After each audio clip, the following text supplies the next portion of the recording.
도널드 트럼프 미국 대통령은 북한 김정은 위원장의 건강 이상설 보도와 관련해 보도 내용은 확인되지 않았다면서 김 위원장이 건강하길 바란다고 밝혔습니다.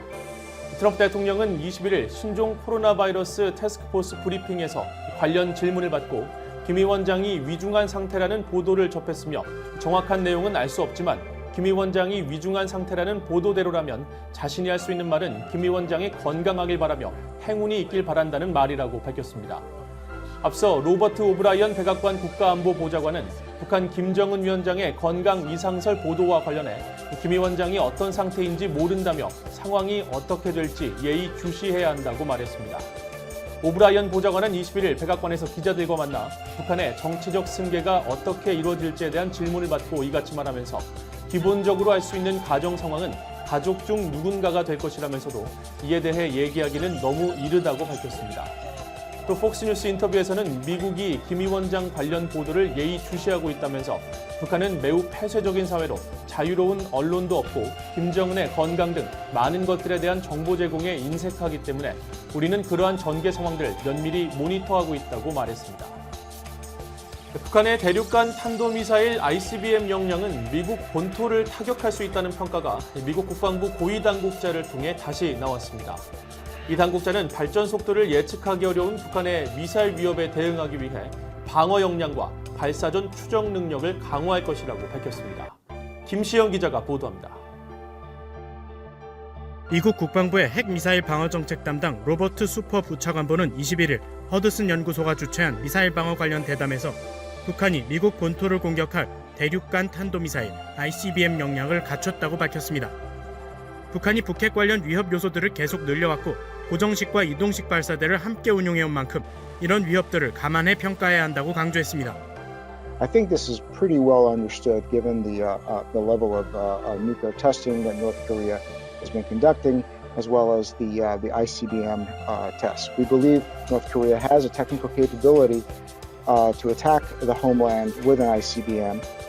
수퍼 부차관보는 이어 문제는 북한의 위협이 수량과 정교함 측면에서 얼마나 빨리 진전을 이루는지 알기 어렵다는 점이라고 지적했습니다. 그러면서 불량 국가들의 위협에서 미 본토를 지키는 방법으로 현재 개발 중인 차세대 요격체 프로그램을 강조했습니다. We now have adopted a program called Next Generation Interceptor. Again, purpose here is to add 20 ground-based interceptors starting in 2028. Probably take us a couple of years to finish the build-out, but by 2030 at the latest, we would hope to have a total of 64 ground-based interceptors to protect the homeland against the rogue nation threat. 기존 미사일 방어 역량을 강화하기 위한 요격 미사일 SM-3 블록 2A 모델의 성능 시험 계획도 밝혔습니다. 대담에 참여한 짐 밀러 전 국방부 정책차관은 미국의 미사일 방어와 응징 보복 역량 모두를 강조했습니다. Our job is to make sure that we have an effective second strike no matter what they throw at us, and that we have an effective missile defense vis-a-vis North Korea and Iran. 미국이 확실한 보복 공격 수단을 갖고 있다는 사실을 북한에 인식시켜 핵 사용 가능성을 사전에 차단해야 한다는 겁니다. 이와 관련해 수퍼 부차관보는 북한의 대륙간 탄도미사일 ICBM 위협에 대해 단지 방어에만 의존하지는 않을 것이라면서 미사일이 발사되기 전에 사전 포착해 조치할 것이라고 밝혔습니다. VOE 뉴스 김시영입니다. 국제 비정부 기구인 국경 없는 기자회가 북한의 언론 자유를 180개 조사국 가운데 또다시 최악으로 평가했습니다. 신종 코로나 바이러스 감염증의 세계적 대유행 상황에서도 정보 공유를 통제하며 악습을 지속하고 있다고 지적했습니다. 지다겸 기자가 취재했습니다. 국경 없는 기자회가 21일 발표한 2022년 세계 언론 자유 지수에서 북한은 조사 대상국 180개국 가운데 꼴찌인 182에 머물렀습니다. 국경 없는 기자회는 북한을 아시아에 존재하는 세계 최악의 언론 자유 침해자라고 규정하면서 아시아 지역의 언론 자유 쇠퇴가 더 우려되는 이유로 북한을 지목했습니다. 국경 없는 기자회는 특히 신종 코로나 바이러스 사태에 따른 전 세계적 공중보건의 위기가 언론의 자유를 위협하는 새로운 위기라고 강조하면서 북한은 신종 코로나 바이러스의 세계적 대유행 기간에도 악습을 유지해왔다고 지적했습니다. 북한에서는 코로나 바이러스에 대한 보도가 제한되기 때문에 북한 당국이 거의 모든 정보 전달을 통제할 수 있을 뿐 아니라 북한 당국의 코로나 바이러스 관련 방역 조치에 대한 외국 특파원들의 취재도 허용되지 않는다고 밝혔습니다.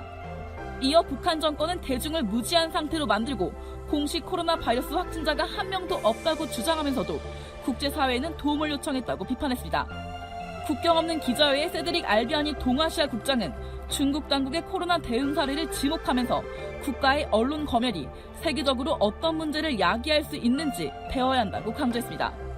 중국 언론이 코로나 바이러스 발병 초기에 전염병 관련 보도를 제대로 해 대처할 수 있었다면 지금 같은 전 세계 역사는 더 일찍 막을 수 있었을 것이라고 설명했습니다.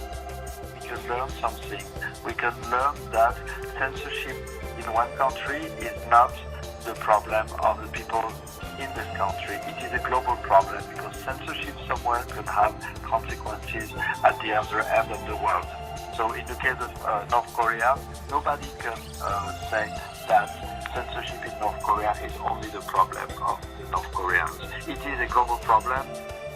알비아니 국장은 그러면서 신종 코로나 바이러스 사태가 북한 정권이 좀 더 투명해질 수 있는 계기가 될 수 있다면서 코로나 바이러스 사태에 관련한 올바른 정보의 흐름은 북한 주민들에게 삶과 죽음의 문제라고 강조했습니다.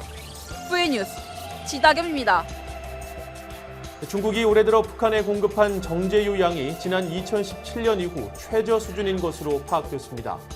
유엔 안보리 웹사이트에 공개된 자료에 따르면 중국이 올해 북한에 공급한 정제유의 양은 지난 1월 약 400톤, 2월 약 130톤, 그리고 3월에 약 11톤으로 모두 540톤인 것으로 집계됐습니다. 중국의 이 같은 대북 정제유 공급 수치는 유엔 안보리 결의에 따라 지난 2017년 말부터 이어진 대북 정제유 공급량 보고 가운데 가장 적은 수치로 2018년과 2019년 같은 기간에는 각각 4,030톤, 2,360톤의 정제유를 북한에 공급했습니다. 북한 경제 전문가인 윌리엄 브라운 미국 조지타운대 교수는 신종 코로나 바이러스의 영향으로 북한이 국경을 봉쇄한 결과일 수 있다고 추정했습니다.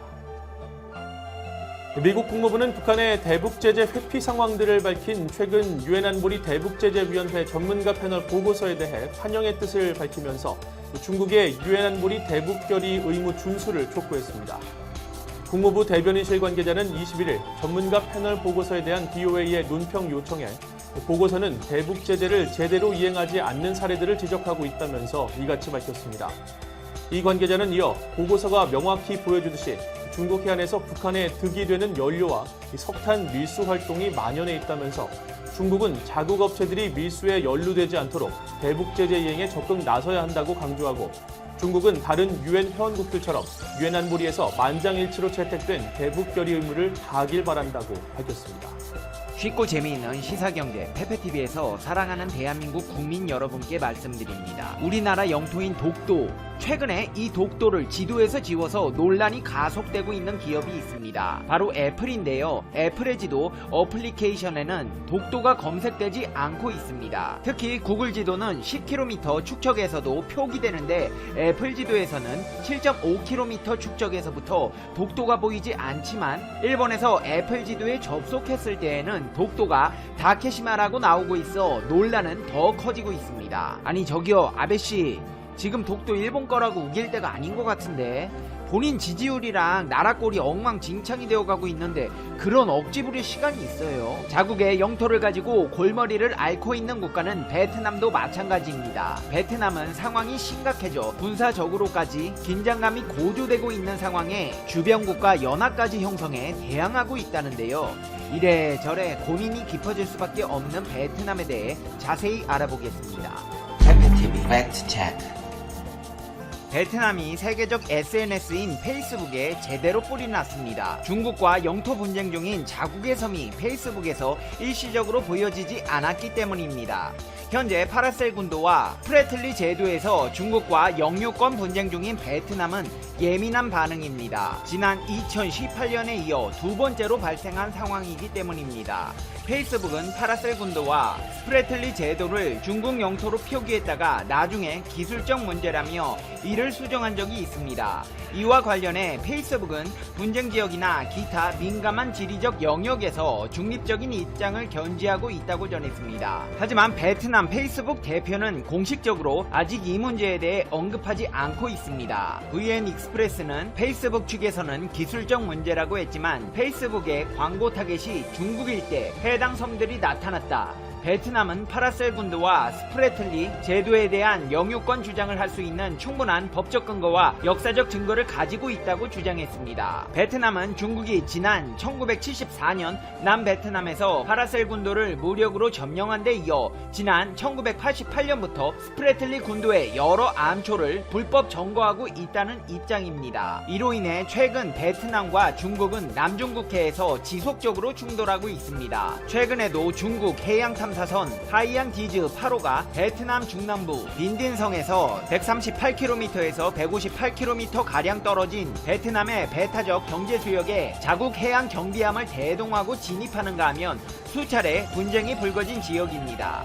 이렇게 베트남이 과민 반응을 보이는 데는 다 이유가 있습니다. 최근에도 파라셀 군도 인근 해상에서 중국 해양감시선이 베트남 어선과 충돌해 침몰시키고 어부들을 억류했다가 풀어주는 사건이 발생했기 때문입니다. 중국 해양감시선과 베트남 어선이 충돌한 이 사건 이후 양국 간 갈등이 고조되고 있는 가운데 남중국해를 둘러싼 미중 간 패권 확장 신경전도 치열해지는 모습입니다. 홍콩 사우스 차이나 모닝포스트는 소식통을 인용해 양국이 남중국해에서 준군사 조직격인 해삼민병대를 조직하고 있다고 보도했습니다.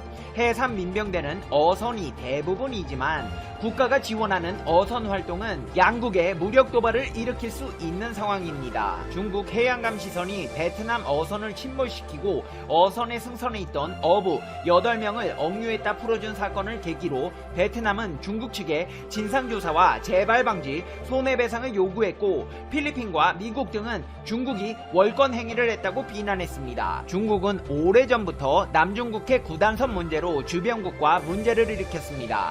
구단선은 1947년 중국이 발표한 남중국해 해상 경계선인데 사실상 남중국해 거의 대부분을 중국의 수역으로 설정하고 있습니다. 이와 관련 지난 2016년 네덜란드 헤이그 상설 중재재판소는 중국의 구단선 주장이 근거가 없다고 판결했지만 중국이 재판 결과를 인정하지 않으면서 갈등은 더 악화되었습니다.